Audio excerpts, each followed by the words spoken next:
Yeah, let's begin. It's 10:05 right now. Good morning, everyone. Welcome back again to the FWPA Economics Program webinar 2024. This is the last webinar from our webinar series.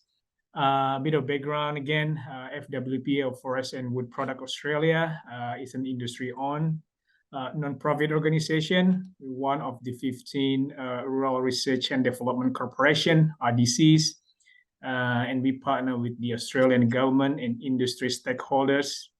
We invest in research and development and in marketing to improve our industry profitability, productivity, competitiveness, and sustainability. Before starting, as usual, in the spirit of reconciliation, FWPA acknowledge the traditional custodians of country throughout Australia, and we acknowledge their connection to the land and the custodianship of country and forests. We pay our respect to elders past and present, and extend that respect to all Aboriginal and Torres Strait Island people. The economics program within FWPA provides regular updates and industry data. We also provide information, analysis, market research, and this webinar series is part of this economic research program that provide you with the information and finding on key issues. A bit of disclaimer, previously been held 2 webinars about the housing market and the timber industry. And for this, the last webinar, we engaged with the how to bridge these issues between the timber industry and housing in the stakeholder perspective. I need to highlight this. FWPA is a research and development organization. So outcomes of this webinar is solely for the research purposes. So there's no any leaning or we neutral from any policy advocacy or recommendation. Some key takeaway, I think some of the points for the issue for this webinar is there's acknowledgement from the previous webinar about there's no clear arrangement in addressing these all ongoing housing issues. We know that we have programs and planning related to the housing, like a housing future funds, housing support programs, social housing, that should be aligned with the industry capacities, especially with our timber industry. We believe that there should be incentives should remove the barriers in the consumer and producer. Then also it applied to the timber industry. The previous 2 webinars acknowledge about what we call in economics market failures. Market failures need to be intervened from some intervention, government programs. Now, how to bridging that, we want to know from this webinar, the perspective from our stakeholders. The current approach also should address the innovation. I think that last webinar, when we have our industry people, they highlighted, but in terms of innovation, our industry is ready to innovate. We're ready with our capacity. It's just how to do that. That's something we need to work together in the future. That's some of the takeaway from the previous webinar. And for this webinar, we already have our expert panel, our stakeholder people here. First, we have Professor Tony Dalton from Center for Urban Research, RMIT in Melbourne. We have Simon Croft. I think Simon should be here. Already here. Simon is the Executive Director, Industry Policy, Housing Industry Association. And from our timber industry, we have Richard Head, the Director of Policy, Australian Forest Products Association. Without further ado, I think Simon's already here. Simon, your time to present your presentation, please. Thanks, Eric. Have you got mine already loaded in, or do you want me to share my screen? You can share your screen. I think there's a button there. You can share your screen. Okay, just work out how to do it. Sorry. At the bottom, there's a share screen. Yeah. Yep, you can.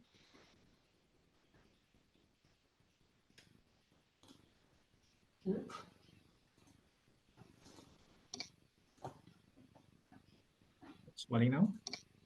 Yep, all good. Okay, well, thank you, everybody. Thank you for the Forest and Wood Products Association for the invitation to present today. I'm just going to give a really brief overview of current and emerging policy issues in the housing sector.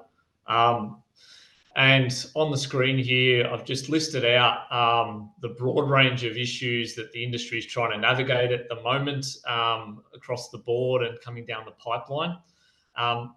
First and foremost, the federal government in court and in conjunction with National Cabinet has agreed to a housing accord to build 1.2 million homes over the next 5 years, which has been well documented. HA is broadly supportive of this sort of setting and the importance of delivery of these much needed homes. And it's really good to see the government putting a forecast of those, the demand for housing in there, and therefore trying to look at policies to ensure the delivery of that 1.2 million homes over the next 5 years.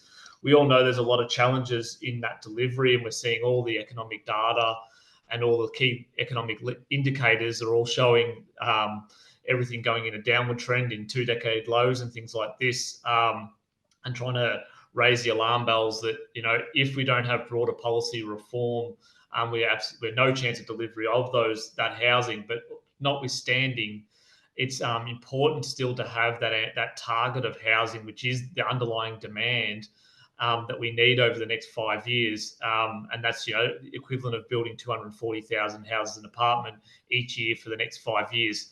We also want to see that not only be delivered over the next 5 years, but that to be the benchmark for all housing policies and targets going forward, with planning reforms, land releases, all those key indicators, materials, the skilled trades that we need, all the policies moving forward with that overall objective in mind.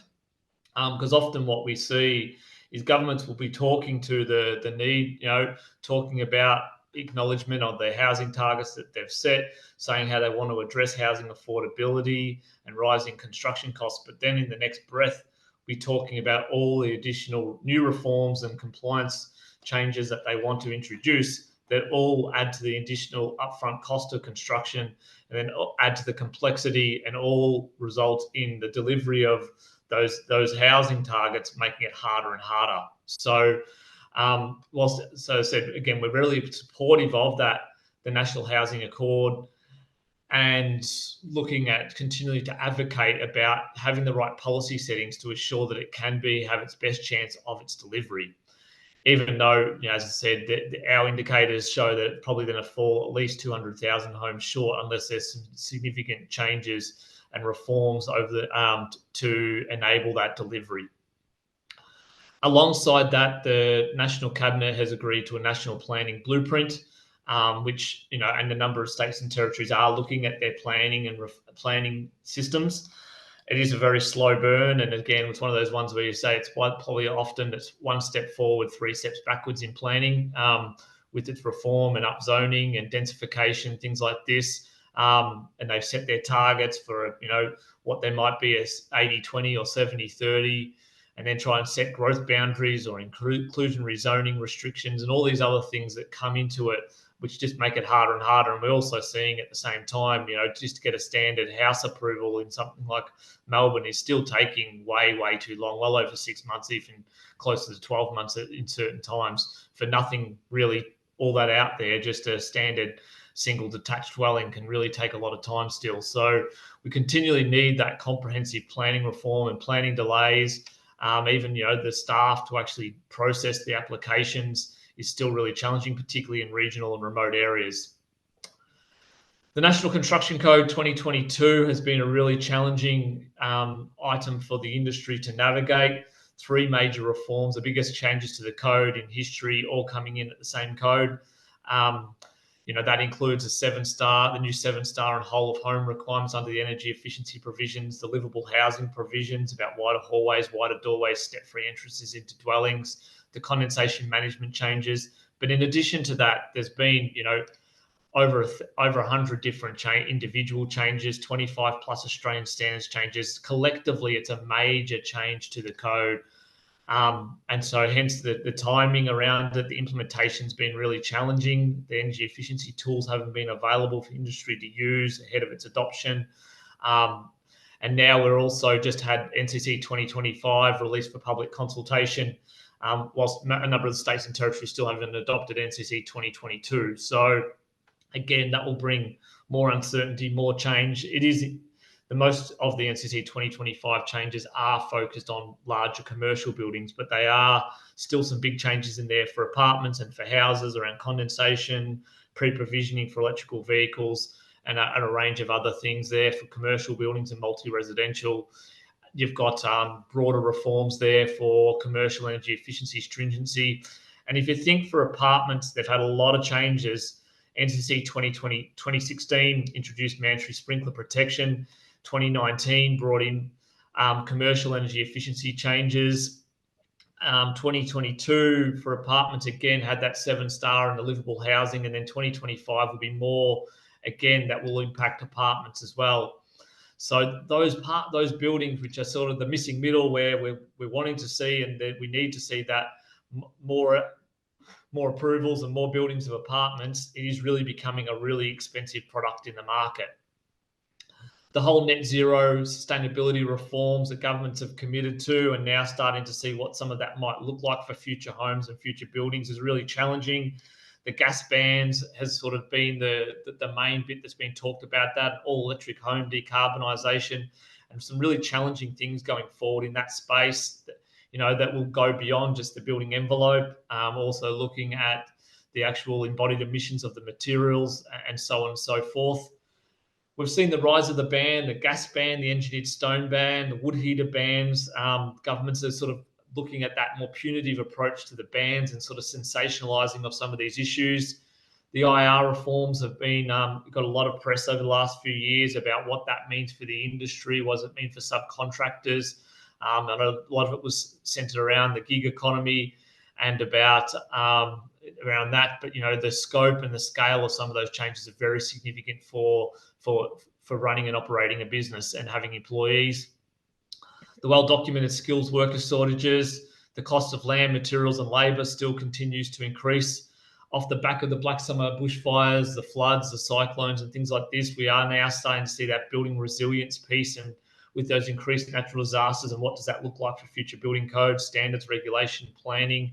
What does it mean that we won't be allowed to build in some locations, overlays, moving of boundaries to now incorporate more areas in bushfire-prone areas? And then the list goes on. And probably one of the big ones for the industry as well is about that negative sentiment that's been sort of placed around from media and certain governments. And that's really having a big impact, not only on consumer confidence, but on people wanting to stay in the industry or look to, exit earlier, just based on all of it, as well as the continued complexity and increased regulation. So it's a very intimidating list there that, the industry is having to grapple with. I won't go through all of this. I sort of went through it a little bit, but, HO has been very out there talking about the housing accord and about what we need to do to meet those 1.2 million homes target. With all the interest rate rises and the uncertainty around it, as certainly we're seeing that pipeline, it doesn't come through straight away when the interest rate rises. We're seeing it really come through now with, new home sales, at decade lows and things like this. So that, there's a long tail from when governments make those interest rate rises, or sorry, the RBA makes the interest rate rises, and made it the fastest increases in, that then it really has a long tail for the industry, and then new home sales, which is really playing out as we speak right now. The increasing red tape, if you speak to anyone in the industry right now, they're just feeling swamped by the rate of change, the scale of change, the complexity of the changes coming in, and just trying to keep up and not look over their shoulder the whole time at something new coming down the pipeline. And just, it's just saying about they've never felt it's been harder to run and operate a business at the moment and be able to actually even get their nail bags on without, a new regulation coming down the pipeline at them. And certainly that skilled worker shortages and the IR reforms, as I mentioned before, is a really big issue. We're starting to see some of that recognised in the budget. We're hoping to see a bit more out of it today around that skilled worker shortages. But if we don't have the skilled workforce, we've got no chance of building that 1.2 million homes. I talked about NCC 2022 and 2025. HA has been out there a lot talking about this one, both from the scale of the change, the complexity of the change, implementation of it being really how it's been done, the impact on construction costs and projects and designs and things like this. But then also just the there's been a bit of a government's going and saying we want to do this and go further and harder on some of these things, but then the practical application really not being fully looked into, and taking it as a one-size-fits-all approach has certainly been a real challenge. And we're really seeing that play out with also with the building approvals and construction costs and some of these things where the homeowners want them in their home or not being forced upon them. There's been a lot of stories in the media about all these ones. HO's been raising the profile on a range of those issues that I had on that first slide on that list there, which I won't go through all of them, but it is playing in. The federal government, we put in our pre-budget submission with the focus on skills and the worker and the need to increase the construction workforce, promotion of trade as a first choice career option, increasing number of apprentices, funding for hosts to take on apprentices, because if there's no host, there's no apprentice, or no employee, there's no apprentice. Trainees cadetships for other key construction professionals. We know the shortages are not just limited to on-site, but building certifiers, surveyors, planners, across the board, even in manufacturing, everyone speak to that's having those same sort of skilled shortages. Simplifying and creating a trade-specific visa program is very challenging to navigate the system. And for construction, the percentage of skilled workers and overseas migrants coming into the construction industry is very low compared to other industries. So there's a real opportunity there. About retention for apprentices, so it's hard enough to get them in the door, but then to maintain them, and rather those dropout rates. So some tool rewards and incentives to keep the apprentices in, and support for businesses with the ever-increasing red tape is sort of our focus of our budget submission and what we'd like to see, alongside obviously reforms to help with reforms around increasing supply of housing, and reducing the taxes and charges on homes. We have seen some announcements out of the federal government in the lead up to the budget. On the weekend, they announced their 11.3 billion Homes for Australia plan, consisting of 9.6 billion for a new 5-year National Housing and Homelessness Agreement. So mainly focused of that money around social, community, affordable housing. There's also an additional 1 billion for crisis and temporary accommodation, and 1 billion for infrastructure for states and territories to make projects shovel-ready faster. So for bringing the pipes, the electricity, the sewer, and the like to help fast-track that one. So that one's one of the ones we're really supportive of. In the previous budget, they put 500 million towards that. So this is an additional 1 billion towards that. There's also been the announcement of the $90.6 million construction skills package, consisting of 62.4 million for 15,000 fee-free TAFE and VET places. In construction, 26.4 million for 5,000 places for pre-apprenticeship programs starting from next year for 2 years, and 1.8 million to streamline skills assessments for overseas migrants, particularly from those areas that have comparable countries with qualifications.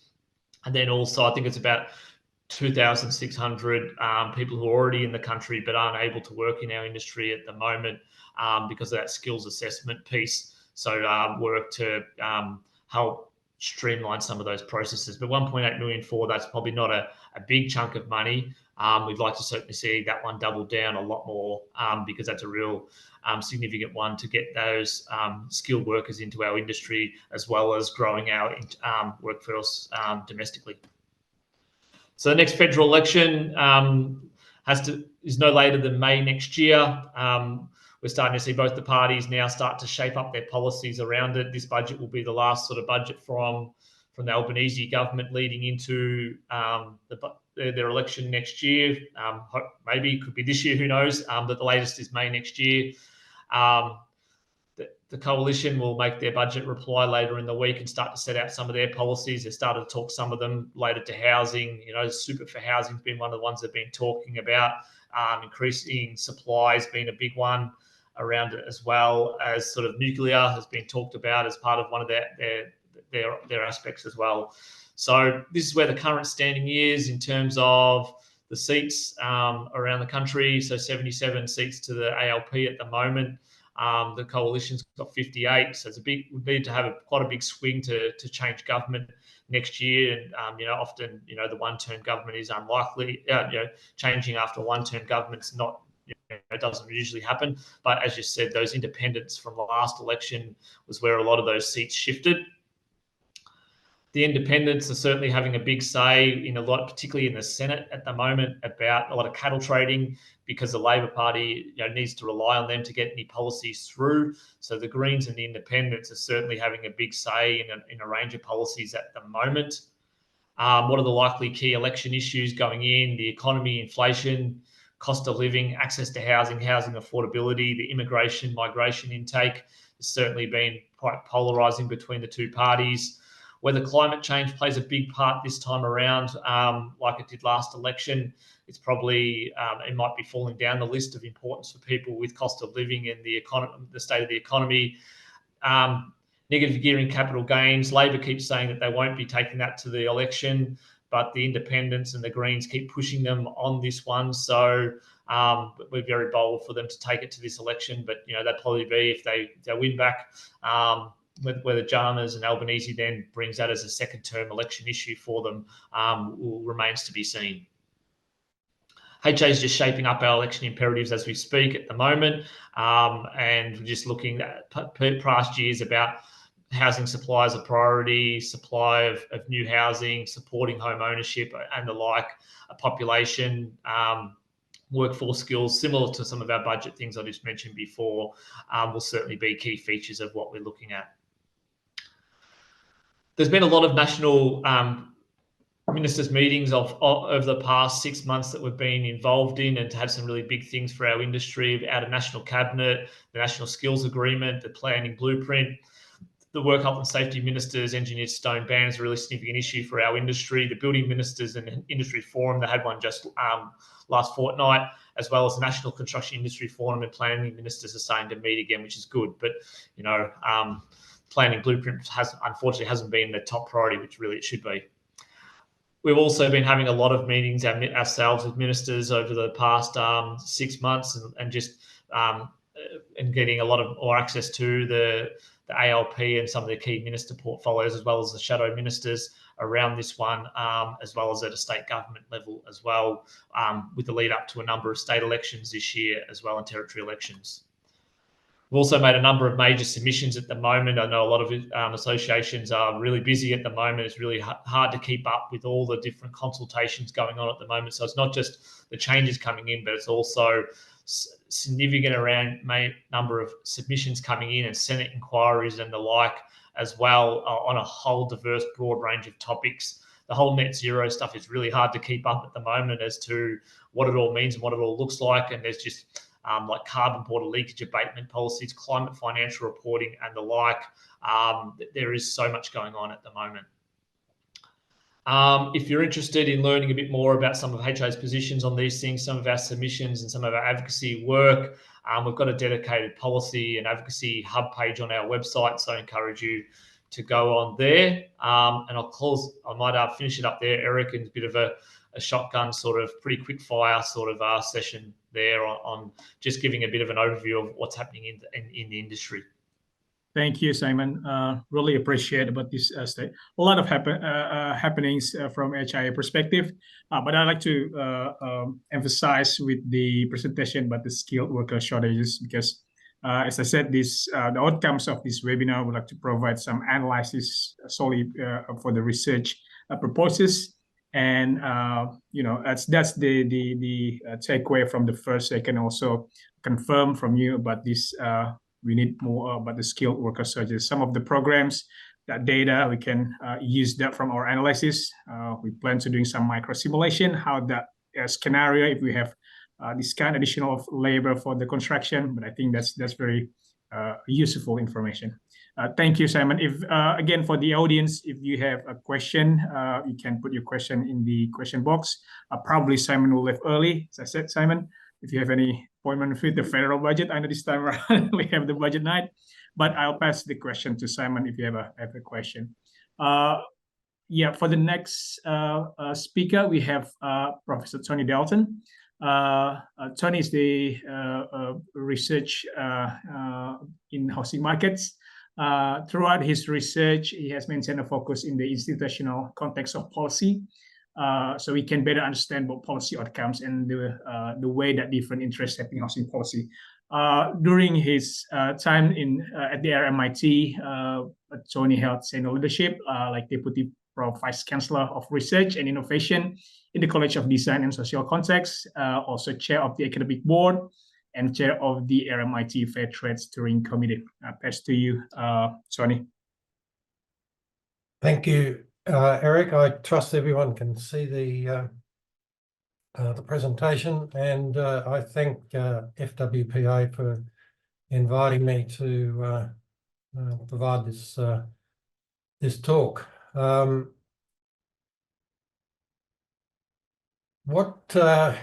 going to, in some respects, what Simon's saying and what I'm saying about the sort of current issues are very similar.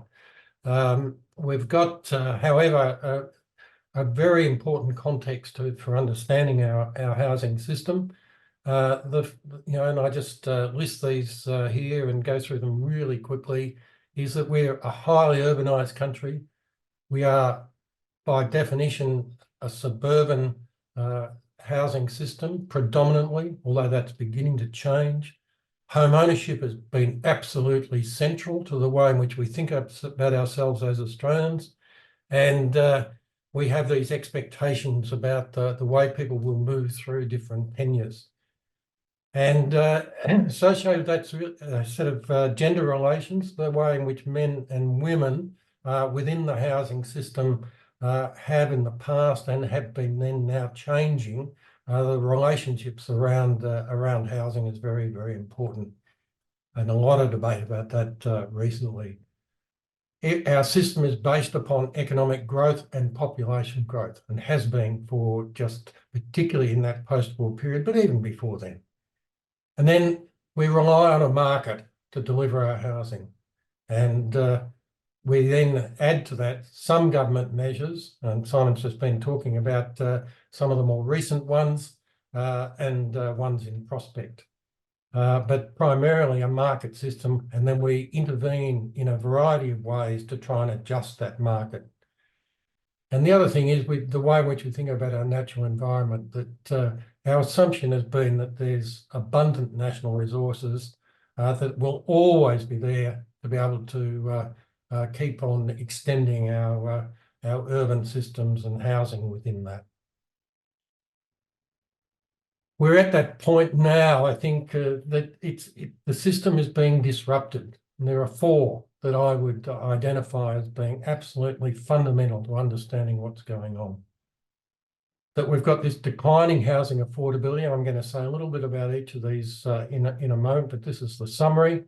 Declining housing affordability, which has been long-term. It's not just something that's happened post-COVID. It reaches a fair way back over a number of decades. We've got this population growth and change. So the nature of our population and the way in which we live in our housing stock is changing. Climate change has been, an increasing phenomena. It's very much a part of the in a sense, one of the top issues in our policy agenda more generally. But it's going to be increasingly important. I'm going to say something about this, the way in which we connect that back to the housing system. And then we have this undersupply of housing that, again, it's connected to the way in which our population is growing, but it's also connected to some of the disruption that's happened in the post-COVID period. This is just giving you a very quick snapshot about the way in which our housing system has been changing in relation to tenure. So we've got this decline in outright ownership. We have a slowing increase. So this line here is the increase in owners with a mortgage. That's flattening out. And then accompanying that, of course, is an increase in private renter households. So the private rental sector, and this graph is going back to 94. So it's now over quite a few decades that we need to recognise this. We have a decline in the social housing system as a portion of the total number of households in the stock in our system. And behind all this, of course, is some other big changes, which are increasing income and wealth inequality. and real price increases in housing. So big changes in income and wealth distribution, and then this relentless increase in house prices. This is really the major disruptors. Associated with all of this is some big changes in the way we're organising our cities. I'm not going to go into the detail of this.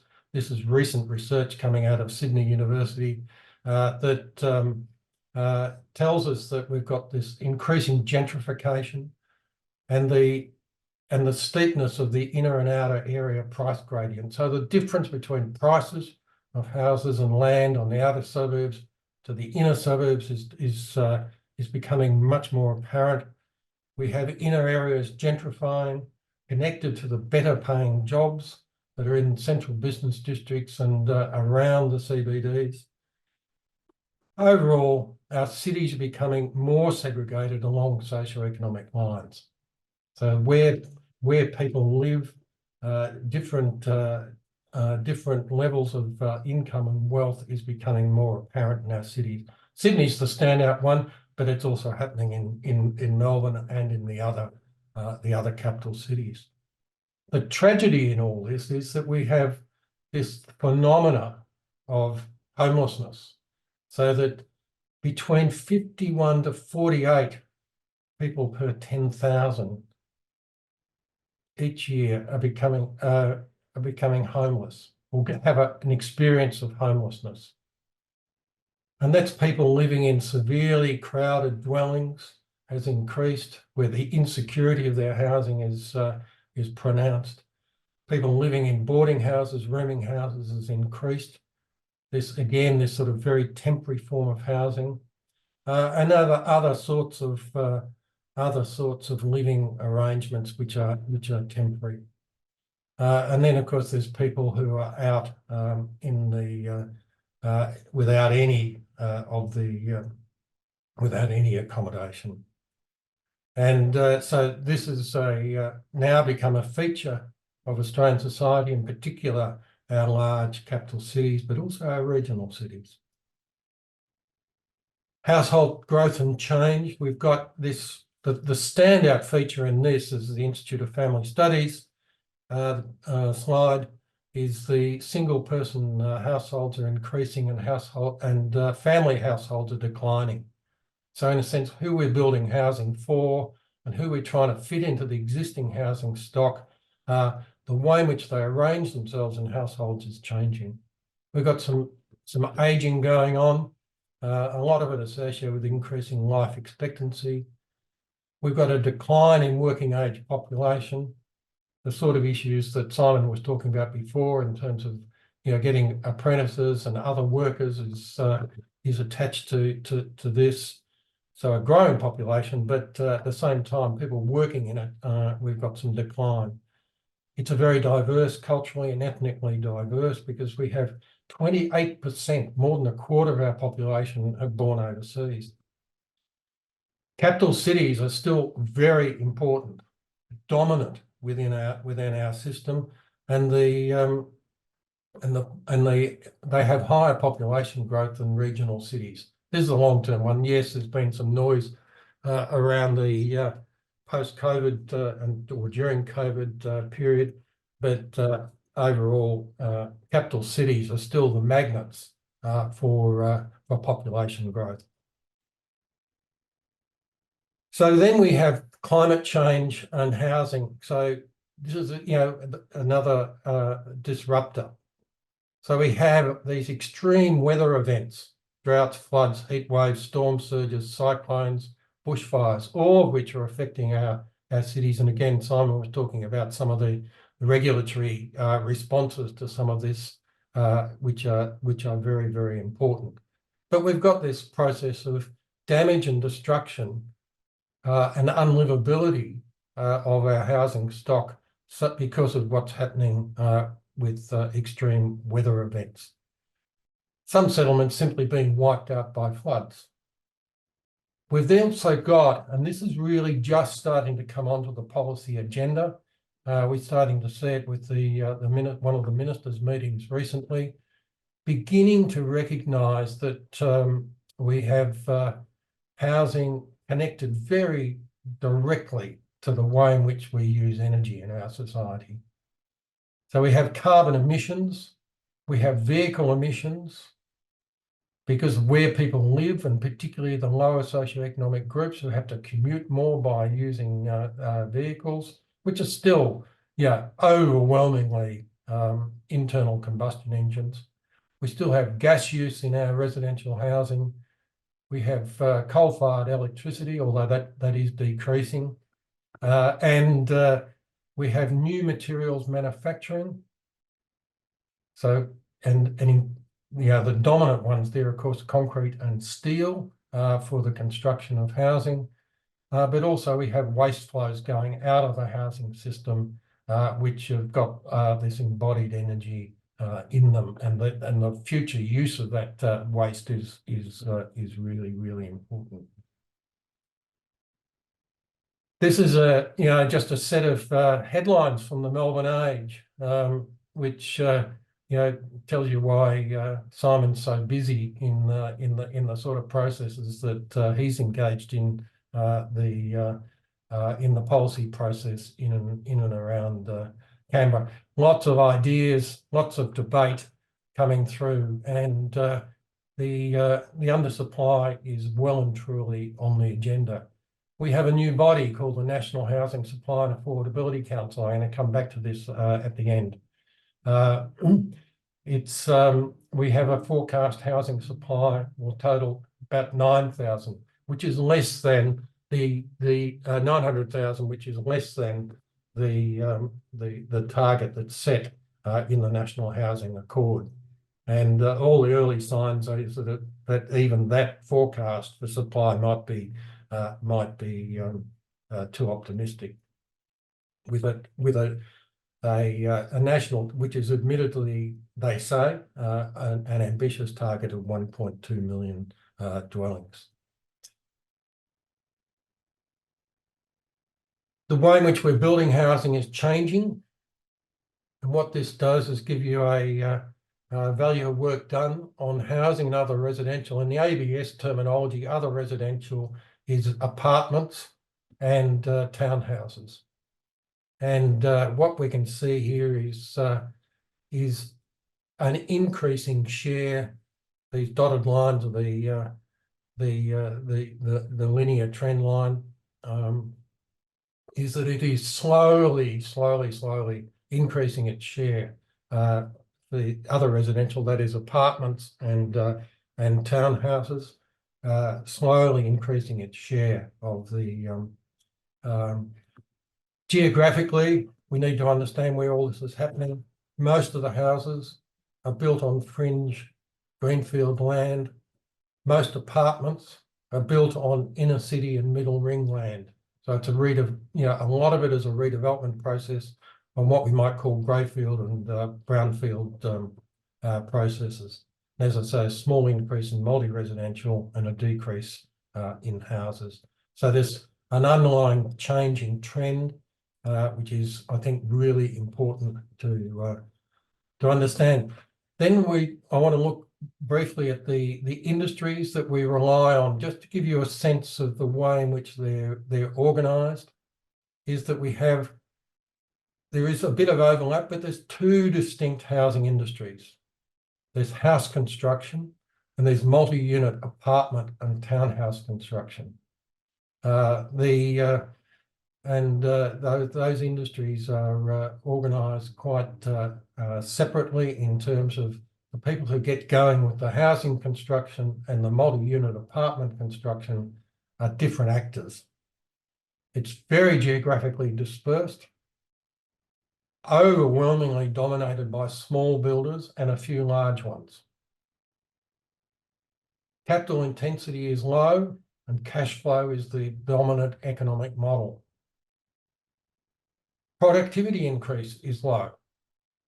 So the rate of change, that is innovation, is low, and there's easy entry and easy leaving this industry. So the way skills come in and leave can be very much an issue.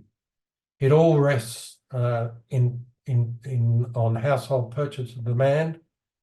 not institutional demand, but where households are at within the economy and the life cycle. Lots of volatility in the industry. So it's going up and down. We have very few vertically integrated builders with an interest in land. So that the connection to land is quite structural for builders. And it's the least concentrated of all industries in Australia. So in a sense, it's fragmented. It's the and to go back on this one, which will perhaps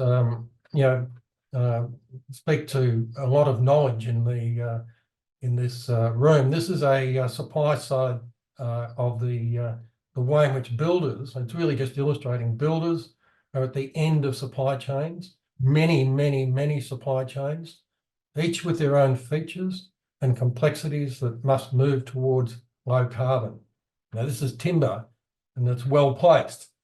But the report that I've taken this from, that we completed last year, gives similar presentations for concrete and steel, which are very carbon intensive. So builders are at the end of many different supply chains, and the way in which they're organised matters enormously about the future of the building industry, that there is so much that is out of the control of builders that are all the time ordering up these materials as they flow through these supply chains. And at the same time, you've got builders as a part of this process generating construction and demolition waste that leaves the system with embodied carbon in it. The Australian land development industry is similarly fragmented. There's land development for houses and housing estates, and there's land development for multi-residential housing. They're different people. And I came across this in the IBIS data just a few days ago, and I was in a sense gobsmacked, but it actually related to some of my experience in doing interviews with land developers. It's again a small-scale industry. There's 12,700 enterprises that IBIS counted, with just 2 employees per enterprise. Again, it's a small-scale, fragmented industry where there's ease of entry and exit for new, low innovation. This is very similar to what I've been reading out with the housing industry. Lots of volatility, moderate capital intensity, probably a little larger than what's in the housing industry, high competition, low concentration, and again, very little in the way of vertical integration between the land side of it and then the continuing equity and construction capacity. And this is the industry that we're trying to think about where it should go and how it can develop increased capacity. Okay, so here to conclude, I'm going to, in a sense, responding to the disruptors, just reminding you again of that list that I put up at the beginning. I think we need to be pluralistic in the way in which we think about it. We've got to recognise the complexity of the housing system. It's immensely complex. There's no silver bullet. There's no one thing that we can do that's going to fix it. That we are stuck with a market. The housing system is a market institution. And then we add some government interventions, and we're talking about the 3 levels of government. What I do want to point you towards, and this is something that we can give you the link and so on, is the National Housing I've now gone and forgotten the name, but this is the new council for the Supply Council in Canberra. It produced an excellent report with what it calls 10 areas of focus. In a sense, it's the recommendations in Chapter 8 about what they say should happen within the housing system. It's a very progressive, a very thoughtful, a well-researched document. I think that all who are involved in the housing policy debate need to become familiar with. Not to say I don't have a few criticisms of it and a few ideas about what it might do. I'm not going to read through those because you're going to have the slides and you can go back and look at it and then look at the report itself. I would make 4 additional points where I think it's got some weaknesses. I think there's a lot of potential for thinking about investing in social housing. It's their first policy focus area with construction sector capacity. Let's set a national target for building social housing. I'd give a percentage of something like, let's aim a period of decades to get to 15% of our housing stock, currently less than 4% in the social housing sector. And then let's partner with the construction sector and get some innovation going, more innovation that through the procurement process for social housing that drives some further reform through the system. Rather than just being at the receiving end of more regulatory change, which Simon was talking about before, we can actually connect it to the way in which the funding of housing is organised. Let's add, and this is big, we've got the early signs that housing ministers nationally and at the state level are beginning to think about this. We've got to add climate change and embodied carbon to the way in which we think about the housing system. There's a lot of embodied carbon in our existing 11.5 million dwellings, and there's more going in each year, somewhere between 170 to 200,000 dwellings. There's a lot of carbon in those materials that are going in, and we've got to begin to think quite systematically about the level of that carbon and begin to. Just one little thing about that, as we switch from building less houses on the fringe and building more on existing urban areas, we're actually increasing, as we're currently doing it, embodied carbon in residential housing, because the multi-residential on existing in existing urban areas is predominantly made out of concrete and steel.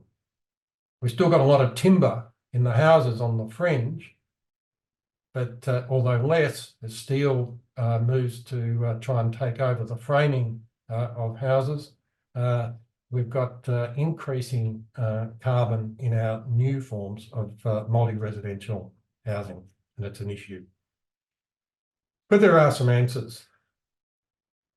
We need to think, I would say, and this has been underdone in this report, think about land policy for multi-unit apartment construction. The land process in reassembling small lots of land in the inner cities and the existing urban areas is a very fragmented process with land firms, enterprises that are small and lack the sort of strategic capacities that we need to be able to more systematically and strategically think about the use of land within our cities. And finally, I'd say we need some institutional reform at the national level, and we could start with a piece of legislation, the Australian Housing and Homelessness Strategy Act, that begins to put up some issues which colleagues of mine and some recent Ahuri researchers has talked about, that with an act you can begin to identify the key national agency that's responsible for housing policy in Australia. We could think about a consumer council. We could think about a producer council. Perhaps we might put those together so they're actually two parts. We've got the demand and supply on the same council advising around the implementation of a housing act. And at the same time, we could do what we're doing with other areas of public policy. We have a national housing advocate. We have advocates for sorting out things to do with social media, and the internet. We have advocates to do with family violence and assault against women. Let's have one for housing that sits out and whose job is to liaise for national government across the housing field. That's, I think, the way in which we could begin to think and respond to the disruptors. And I'll leave it there. Thank you. Thank you, Tony. Very comprehensive. And if you come up with some methodical presentation, it's really nice to understand the issue. And I think that's also in line from the previous. I'd like to highlight again about the our society shifting, about our household composition, also being discussed previously. And what important thing as well is about your the energy use in the construction industry. And I think that also something that's very important to address. And at the end, we have these 10 areas of focus. I think that's really important of this presentation, and very welcome about that idea and also the information that you provided. Right, next speaker we have from our industry, Richard Head. Richard is a Director of Policy of Australian Forest Product Association. Richard been 20 years in the agricultural and natural research advocacy. Prior to joining AFPA, Richard had over a decade in government and the public service, including working for 2 cabinet ministers. Richard has a degree in politics and natural resource management from Monash University, and he's on the farm enterprise in Victoria for 25 years. For you, Richard. Thank you. Thank you, Eric, and thank you, Simon and Tony, for their great presentations. I will just share my screen.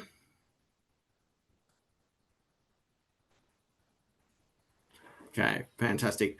Thank you for the opportunity to speak on bridging housing issues in the timber industry. If I just go to my first slide. The timber industry and housing market are inextricably linked. Our fortunes are tied together. A bit like Woody and the 2 Woodies, Woodford and Woodbridge, Woody and Buzz Lightyear, the Carpenters. Our fortunes are tied, especially in the detached housing market. And as you'll see from the graph, demand for our product mirrors the demand for housing, with a slight exception for the height of the pandemic, where we struggled to get imports and were dependent on domestic. It's hard to believe that in 2021 that Australian mills were working around the clock and producing 3.2 million cubic metres of timber. There was a national timber shortage, but now this has dropped to 2.6 million cubic metres, over 500,000 down, and my members' yards are full.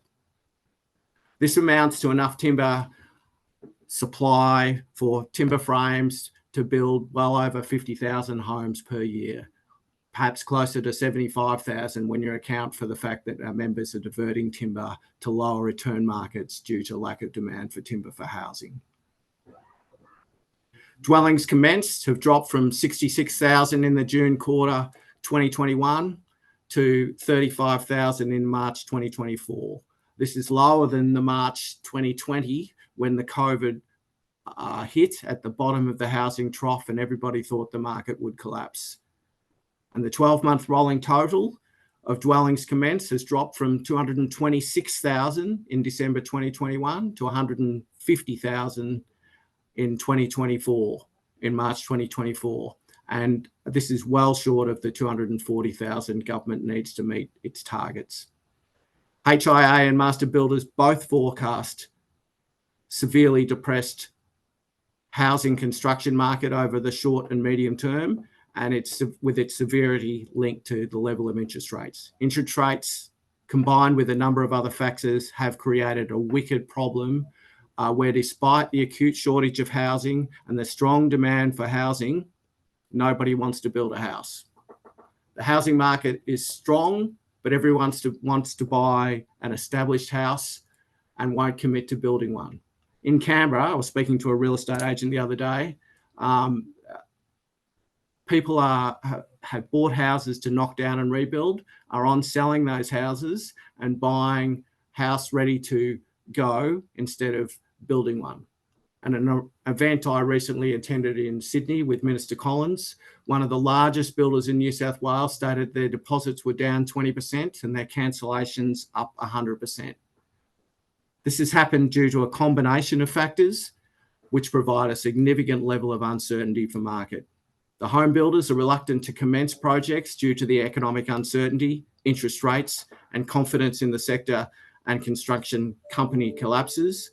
Builders are reducing their risk approach in undertaking new work. They also face higher interest rates, higher material and labour costs, uncertain availability of materials and labour, slow building approvals, increased awareness of significant building business collapses. Add to this, the banks are applying a more conservative approach to lending to new homes.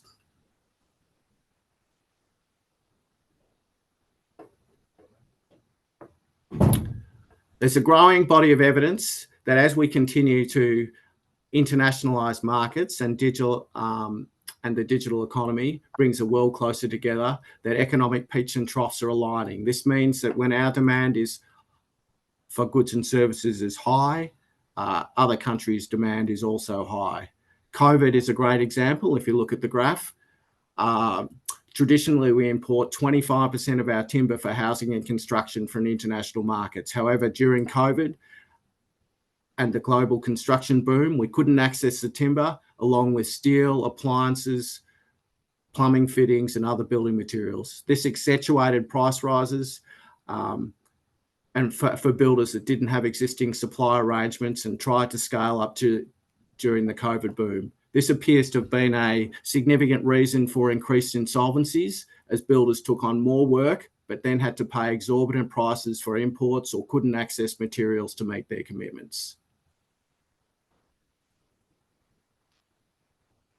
But the good news is, well, one, our yards are full, but two, we're building capacity with the 3 relatively new CLT, GLT mills and research underway to potentially bring some hardwood plantations that are currently being exported to chip into LVL production. And the government has incentives to grow plantations for the longer term. Timber has a great sustainability story to tell. The government has taken the easy wins in meeting the climate change targets, and they have realised the remaining task is not easy. Fortunately, there is a solution ready to go that can help, and that is timber. Half the weight in wood products is stored carbon. Forestry plays a unique role in climate change mitigation. Timber is an economic carbon capture and storage technology which works at scale. Not only do our trees sequester carbon whilst growing, but once harvested, the timber is permanent and long-lived store of carbon in the built environment. And in Australia, every tree harvested is replaced by at least another tree. The construction, operation and maintenance of buildings accounts for almost a quarter of greenhouse gas emissions in Australia. As Australia's population grows to an estimated 31 million by 2030, even more buildings will be needed.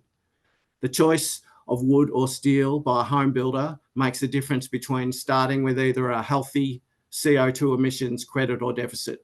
A typical timber home house frame absorbs 9.5 tonnes of CO2 from the atmosphere. When you include other in timber wood furnishing like floors, decks and furniture items, the figure can grow to 25 tonnes of CO2 sequestration and storage.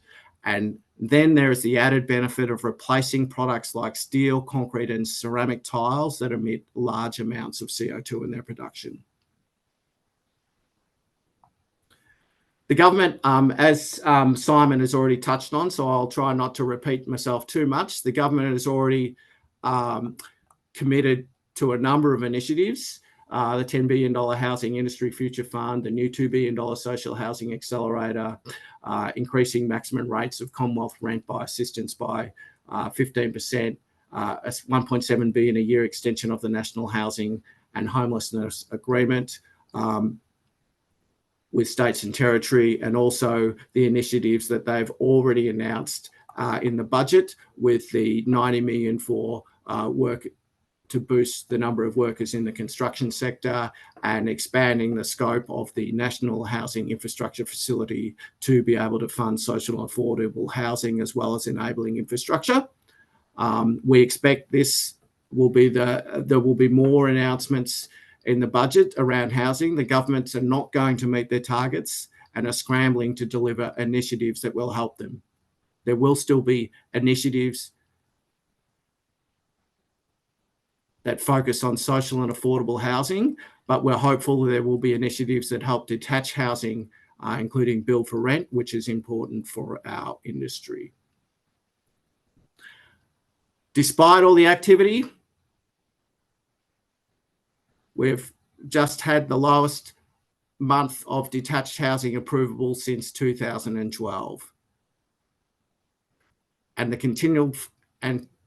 continued frustration of all those operating in the construction industry, the perpetual boom-bust market continues. It's very difficult for mills, builders, frame and truss manufacturers, and all associated businesses to maintain capacity, workforce, and associated infrastructure during wild swings in demand, especially in periods of low industry activity when people and skills are lost to the sector.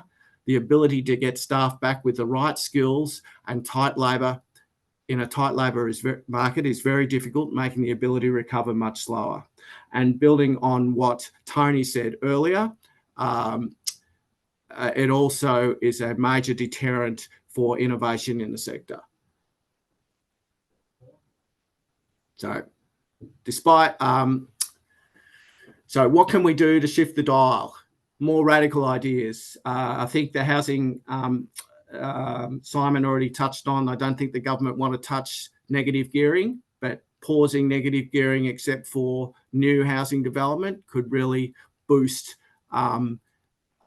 activity in that sector. Supporting finance for builders to build spec homes to bridge the confidence gap. De-risking finance for builders and new home builders. Government agencies like Defence Housing, who have over 17,000 houses nationally in their portfolio, if they were to focus on building new houses for their acquisitions, could that make a difference? So there is lots of things that we could do in that space. So in conclusion, we look forward to tonight's budget, not just for the initiatives, but for hopefully the confidence that they will bring industry, prospective home builders and investors to get the housing market back up on track. Thank you. Thanks, Richard.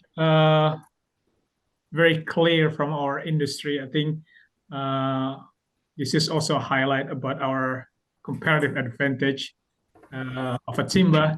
I know that everyone here have a perspective about the incoming budget. This is a budget day.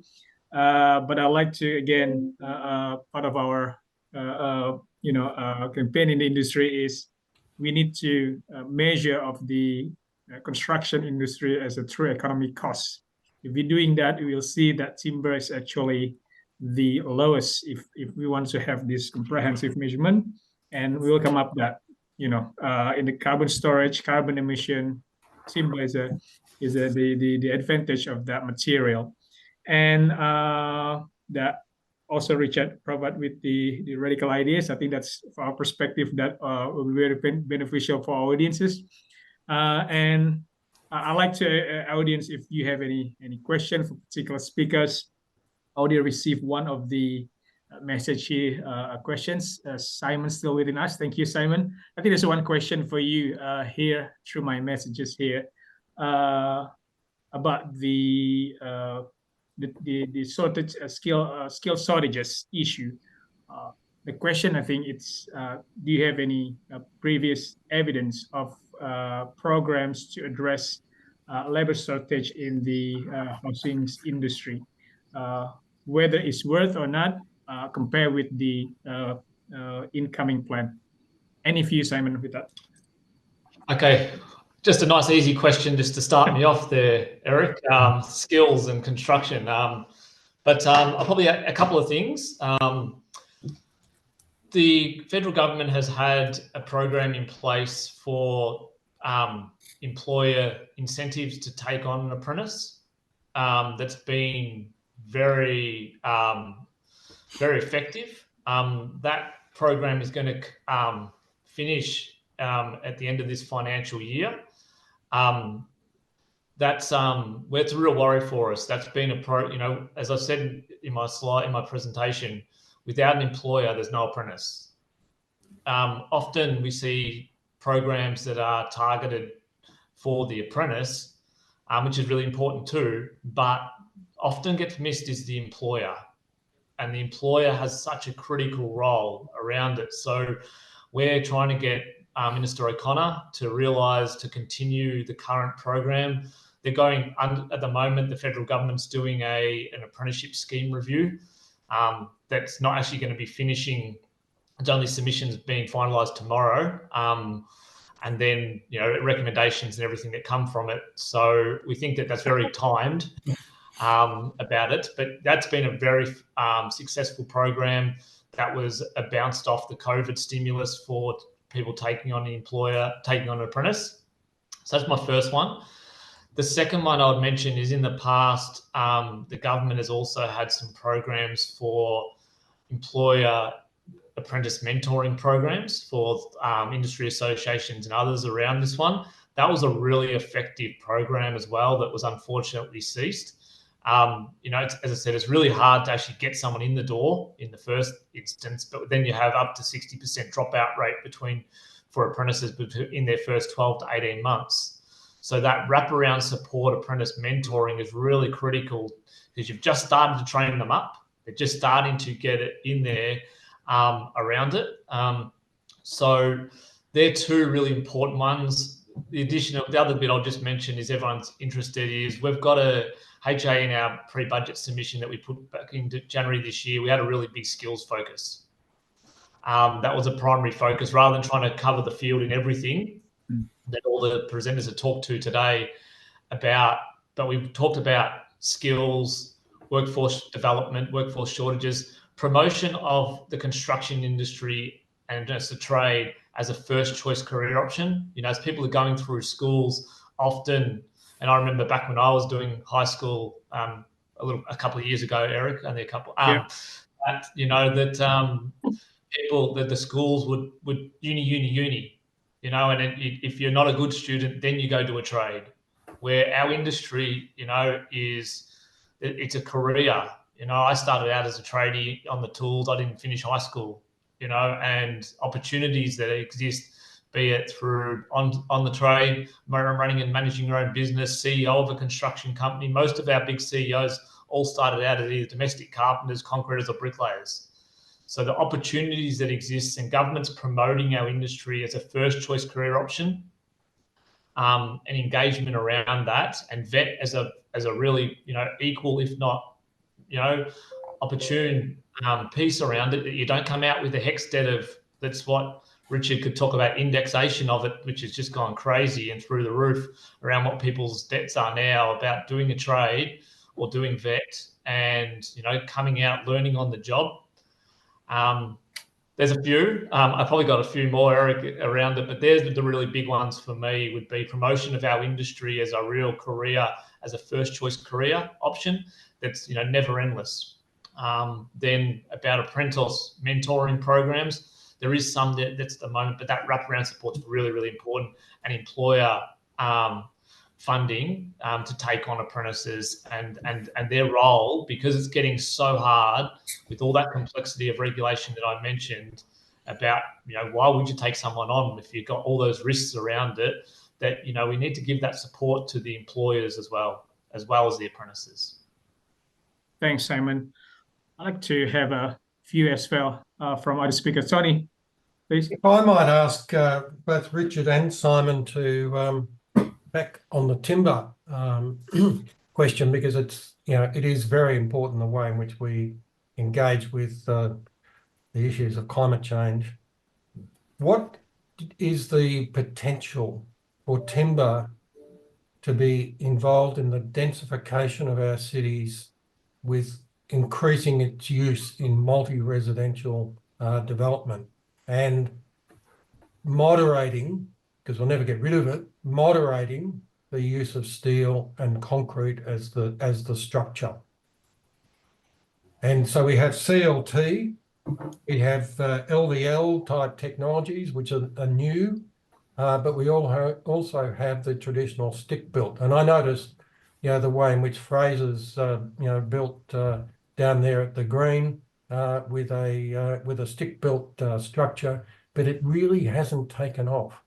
Where do we go with, all three, the new and the old technologies? I'm happy to start. Thanks very much for the question, Tony, and it's really timely because we've got a project going on at the moment about developing a timber in the built environment method for multi-storey buildings, and it was based on a building that we used in as a model, T35 in Collingwood, Victoria, Sumitomo building. Which when they were given the opportunity to build, they were offered a concrete build or a composite timber concrete build, and so it's 15 stories, and they've gone for the composite model, which is 6 stories of concrete followed by 9 stories of timber, and we found that getting that approach, and we still think there's more room to improve. They've cut their emissions of their materials in construction by over 40%. And there's a great opportunity to grow that as long as we can get the regulatory approaches that to support that. It's still quite a long planning and approval process, but we think there's a great opportunity there, and it stacks up from credentials, and with all the concerns about greenwashing and so forth. This method that we're developing will allow companies to showcase their credentials in a clear and transparent measure. It won't be terribly expensive. It's relatively straightforward. And one of the really great side benefits of this is the speed of construction, which also reduces the emissions footprint of the build itself. Whereas every floor of concrete, you've got to wait a week or two before you can come back in with your trades. With the timber building, the floor goes up and the next day you're in there with your trades. So it can really speed up that process. And we're developing some good capacity, both hardwood and softwood, for our construction industry with GLT and CLT plants across the country. So I think there's a great potential for us to develop that. We've been speaking to government about it. They're encouraged, excited about it, and we're just waiting for the government to finalise their industry-led method approach to be able to bring this forward. And I'm happy to share that information with you. Thank you. Simon, you comment? Yeah, just to build off Richard's, and the embodied emissions is a big bit, Tony. I think that's a real opportunity going forward for timber in that space. But I won't talk too much more on that because I think everyone's touched on that already. But I just went through a tour of a building here in Canberra just the other day that's being done, 8 stories, amazing, beautiful, amazing building, dead quiet as well. To Richard's point, whilst there's the speed, there was like 3 people working on a floor, and it was dead quiet and clean and things like this. So there's opportunities there. I think there's a few bits for me, and one of my previous roles was back at the Australian Building Codes Board, and was working when the timber mid-rise provisions come in about the CLT and sort of the mass timber as well as the stick built. That's a really important signalling piece around it, is to get that recognition into the code and things like this. And I think that only needs to evolve more going forward for the codes and standards to not act as barriers, to be facilitators on this sort of stuff. I think the other part I'll mention is, do you need timber to be the focus for a 20-story building or the missing middle. The missing middle, I think, is a real big opportunity around that as more people are going to be densifying.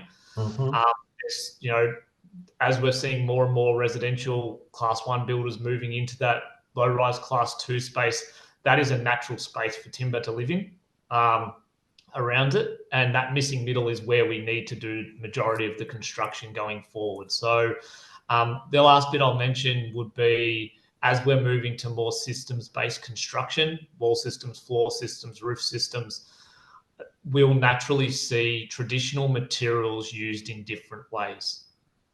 That might be satisfying 2 or 3 or 4 parts of the building codes or standards and things like this, be it wall systems, floor systems, roof systems for structural, energy, fire, you know, weatherproofing, as that solution-based focused. So people look at it and go, oh, we need to put it all on the truck. I look at it as, let's move from building stick by stick to move as to wall systems, floor systems, roof systems, combining it together. And particularly in that mid-rise space is a real space for timber to be its natural home going forward.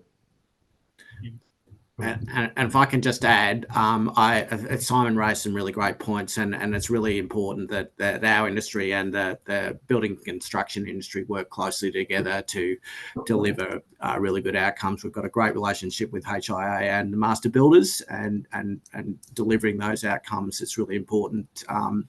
As the tall buildings is great for our showcase and get it in people's psyche, but as Simon suggests, that's that medium, low, high rise.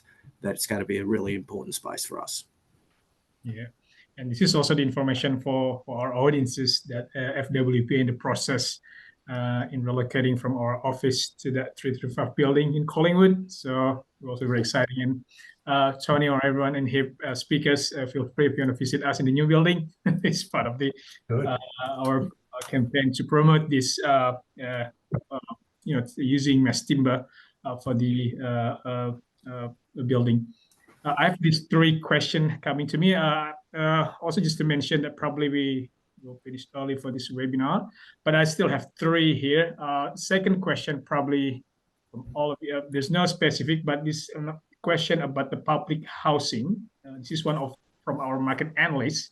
Currently, with the industry focus in the private sector, residential for housing and the other residential unit. Do you think that the government should have more programs in providing public residential, especially like in the Tony presentation of inner and middle ring? What's your view? I think that probably to Tony first, then other speakers can respond, give a comments to this question. The more of it, the better in our cities, both metropolitan and regional cities. Increasing social housing, which has 2 forms in Australia now. It's important to recognise the distinction because they've got different economics that sit behind it.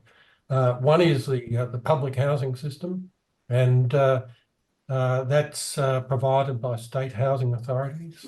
As I understand it, when they build, it still attracts a GST tax liability, and tenants do not get rent assistance. They tend to be very low income and disadvantaged. We have a second non-profit arm, in a sense, which is, we call it community housing, but they're non-profit rental housing associations that have their own boards and own governance arrangements, but operate within a registration system. And those tenants, they don't attract GST, as I understand it, and those buildings, and that tenants get Commonwealth rent assistance. So they're plugged into the Centrelink payment system if they're eligible. There are some eligibility issues in there, but so that's and both need to grow. Let's just remember back to the post-war history. In Victoria, if I remember, I don't have the exact figure, but we were in the 50s, the public sector was building around about 25% of the housing starts. It was enormous. There was a reason for this, is that the housing industry during the war had collapsed. It simply didn't exist. And often government in these contexts will step in and do things. I'm not arguing to recreate that process. They were using private builders largely as well. They were doing, but what was really important about that process, and it links it back to the construction and technical issues, is that they were major innovators in Victoria. They were the first real systematic mass production of concrete panels. And of course, this is the way in which we, with further advances in technology, is one of our major construction systems. I'm not arguing for concrete, but the point is that you actually had government that was able to drive innovation right through the housing system, and it threw into commercial building and all the rest of it through that. Now, we don't go back to creating the Homes Clean concrete factory. That's not the argument, but it is an argument for saying government has the capacity to drive big innovation through what it pays for. If it pays for social housing, community housing and public housing, those two different forms I've outlined, it can drive not only increases in production, meeting the supply targets, but it can drive innovation at the same time, so that we end up with adding into the procurement processes provisions for training and skill development that Simon's just been going back across, and all the tragedies there of people leaving. The figures on when I last looked at them on not finishing apprenticeships were a national disgrace. Not an industry disgrace, but in a sense a national disgrace, because we just haven't organised things sufficiently. We're still struggling hard, but there's some important advances about bringing women into that process as well. So all of those things can be driven through a large-scale, ambitious, well-organised social housing program. Richard, any comment? Yeah, I think I just build on what Tony said. Post-war, Canberra was built on government housing. I think there's a great opportunity, and I guess that's why I alluded to in my more radical ideas of government financing spec homes with builders. So it's kind of a new, nuanced model of that approach to de-risk the finance to build those homes, because people want them, they just aren't prepared to take the risk at the moment. So I think that could help bridge the confidence divide, and also focus on not just social housing but affordable housing, and it's also very difficult in the context of the regulatory approaches put in by 7-star energy ratings and so forth, which I'm sure Simon would be able to elaborate on.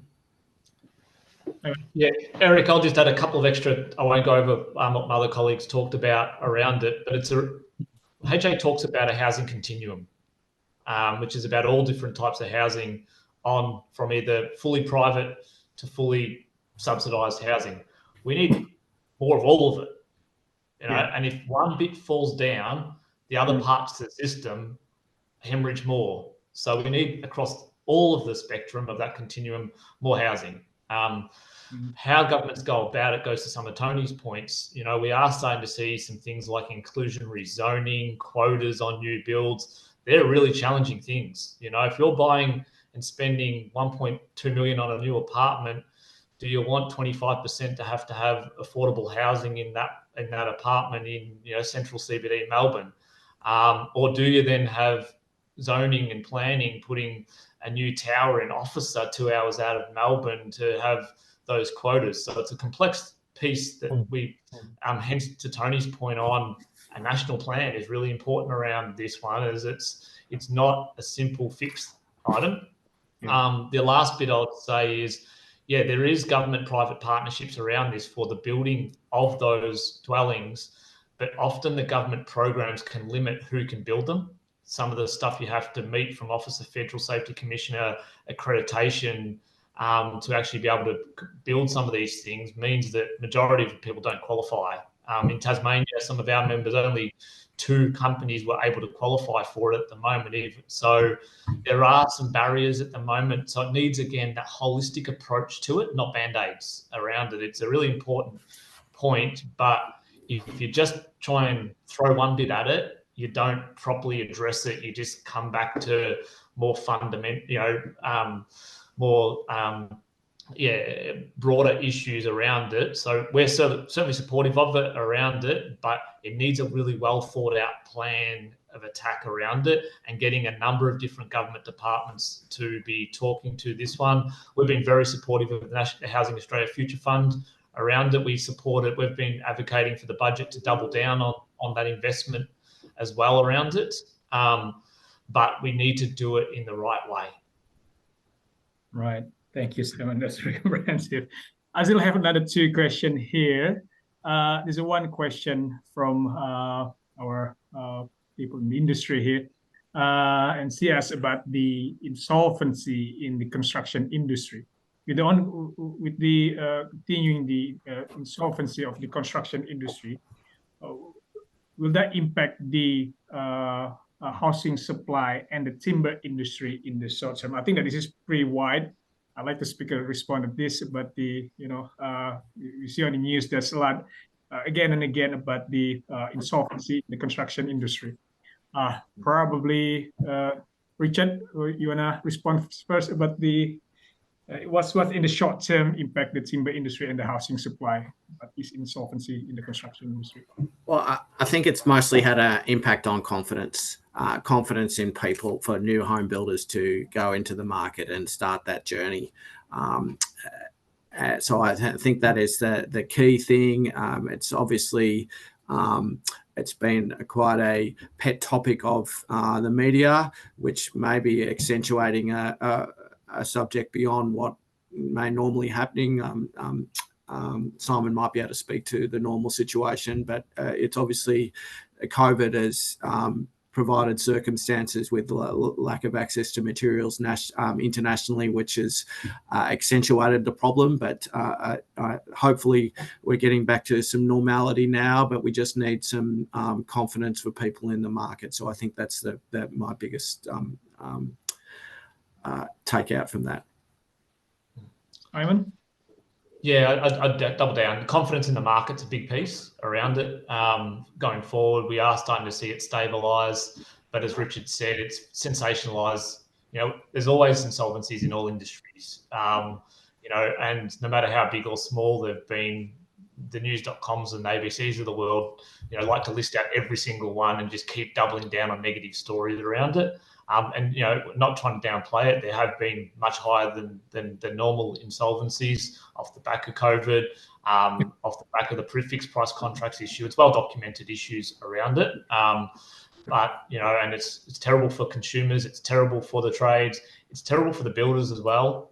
No one wins out of it. There's a personal side to this. I've known some builders myself who've gone into tried for many years to try and do everything that they could, and it's very difficult for them afterwards to then try and get a new job going forward, or be able to re-establish themselves with that hanging over them, and putting their names all over news.com is not nice for anybody around it. So in terms of the material supply piece, I think what we've learned through COVID and other things, we have international supply chains that are very subject to shocks on one thing that can bounce the whole world around now more than ever. People needing to have, going around and shopping between different suppliers for their materials doesn't really shore up their supply chains. Having long-held agreements or having stability with your suppliers is really critical as well. Unless we've been, where people grew really fast and then weren't able to have that pipeline of network of the supply around it. We also, probably the other piece is, terms of contracts for supply at the moment. People are nearly doing, no 30 days or 60 days. It's, pay on delivery for everything, which then impacts the cash flow of projects as well, where there's not a lot of credit going on around it. So it's just the confidence, as Richard said, and securing up of the supply chain for manufacturers and suppliers around it. I think other blips have bigger impacts. The bans, the timber. We've been talking for a long time about, back to that 1.2 million homes sort of piece, about setting up our materials to be able to be reflective of that, having a secure supply chain of timber. If we're going to build 80% of homes are all in timber going forward, we know we need to build 1.2 million homes, and that should be the benchmark every 5 years or more. What are we doing about the plantations? What are we doing about securing of all of that to ensure that we do have the materials going forward around it, rather than just sort of the peaks and troughs of our industry that's just been sort of that really cyclical nature in the past. That's right. So any thought on this issue? Well, really, I guess the thing that I'd suggest is that, well, we had some very particular circumstances. So the economic response to COVID and the threat to the, in a sense, the viability of the Australian economy was to use housing as a major stimulant and to put in the incentives for first homeowner grants and incentives for renovation. And it was all done very quickly. This is not in a sense to blame the particular government of the time, but it was a classic response. It was one that a similar response was back in 2008 with the global financial crisis. Housing was used as a major stimulant, demand side, a stimulant within the housing system through first homeowner grants and some public housing. We have to, in a sense, I think, be very careful about the way in which we use programs to help manage and stimulate the housing system. In Australia, we stand out internationally as using first homeowner grants. I think the one other country, I think it might be Norway, that used first homeowner grants as a way of stimulating the industry. I think there's better ways, and I go back to my previous point, I won't repeat it all, which is around the social housing, the public housing and community housing as a way, in a sense, as a counter-cyclical measure as well, as a way, as the economy dips, government comes back in and more systematically manages demand for the housing industry in a way that recognises its strengths and constraints. Thank you, Tony. We still have one more question here in the question and answer box. This is for everyone before closing this webinar. How can we stop government incentive to build more houses, causing another boom-bust cycle? This is something boom-bust cycle. I think last webinar, Nathan Cullen from AKD also highlights about this boom-bust cycle. Wants to, Richard, you want to go first with this? That's a question.